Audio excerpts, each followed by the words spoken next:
he's saying that he expects inflation to rise over the year, but that would be, quote, neither particularly large nor persistent. And he's saying long term, and I quote, we think the low inflation dynamics that we've seen for the past 25 years are still intact. Now, Peter, you have long been sounding the alarm over looming inflation. So what do you make of those comments? And when do you think we will see that inflation surge? Well, first of all, just going back to Bloomberg, I don't know if you know this, but after, being on Bloomberg for years and forecasting the financial crisis, after the financial crisis occurred and I was, proven right, they banned me from their air. So I haven't been on Bloomberg for close to 10 years. So well, it has been a while. I haven't been on Bloomberg since 2010 myself. So it has been a while. Yeah. I wasn't banned, but I guess we both left around about the same time. But yeah, right. Look, so basically, you made a lot of correct calls then.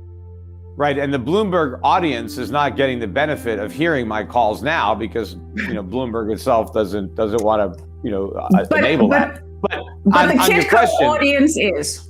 Yes, the Kitco audience is going to get much better information, and so I would not put any stock into what any Fed chairman says because you always have to remember that these guys are there to tell a story and they always want to put a positive spin on everything. And even if they're concerned about something, they'll never admit it.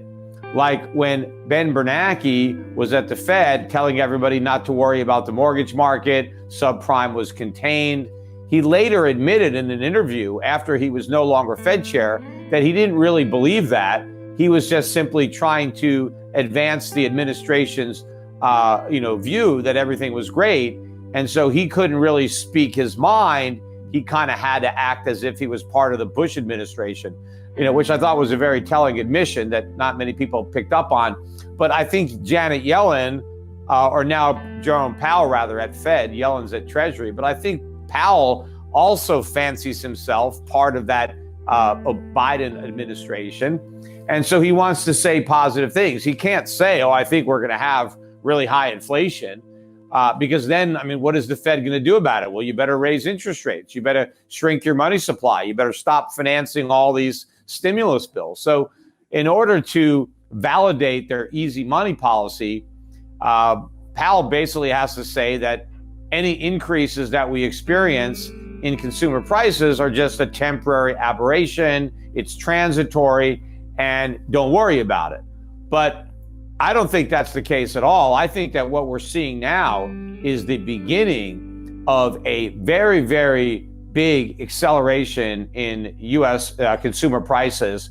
Powell may think it's contained to a transitory event, but it's not. It's as much contained as the subprime crisis was contained.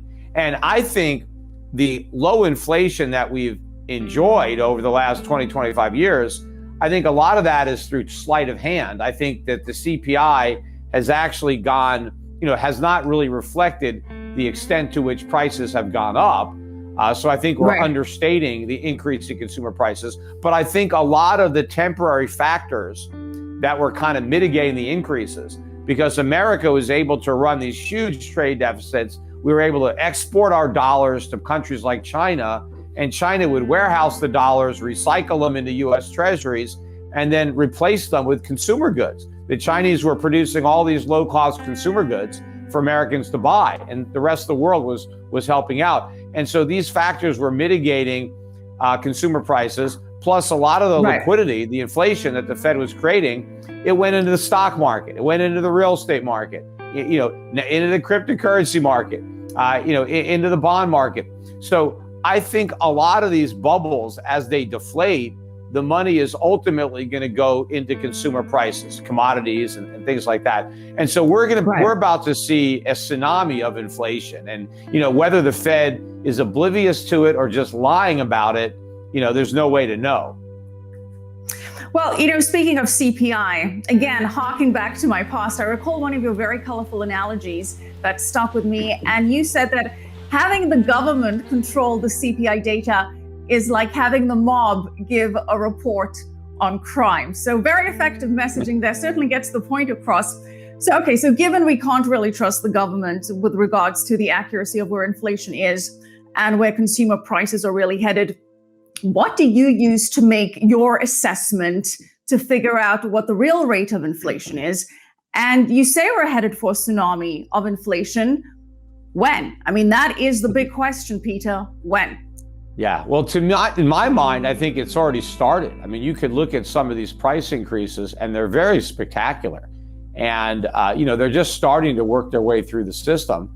And again, I don't think we're transitioning or it's transitory unless you're saying we're transitioning from low inflation to high inflation, which is really what's happening. But what you want to look at to understand inflation is you look at the money supply, because it's the money supply that was being inflated. I mean, literally, that's where the word comes from.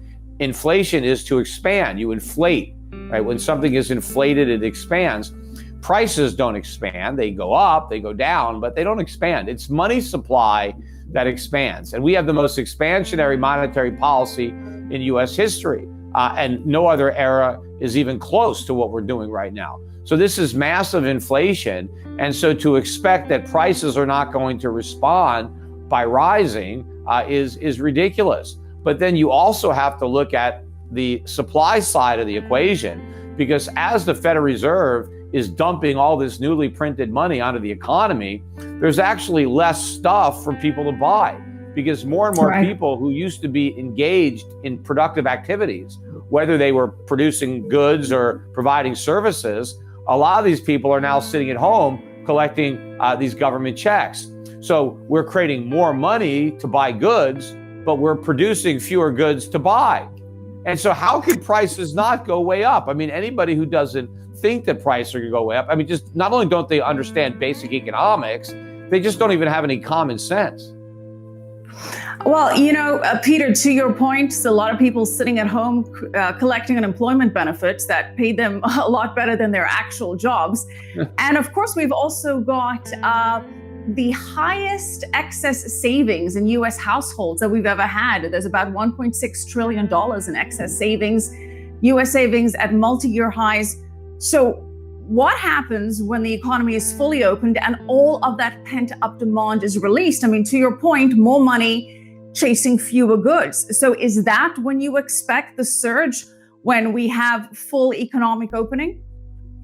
Yeah, you remember, a lot of this money that people have saved was sent to them by the government.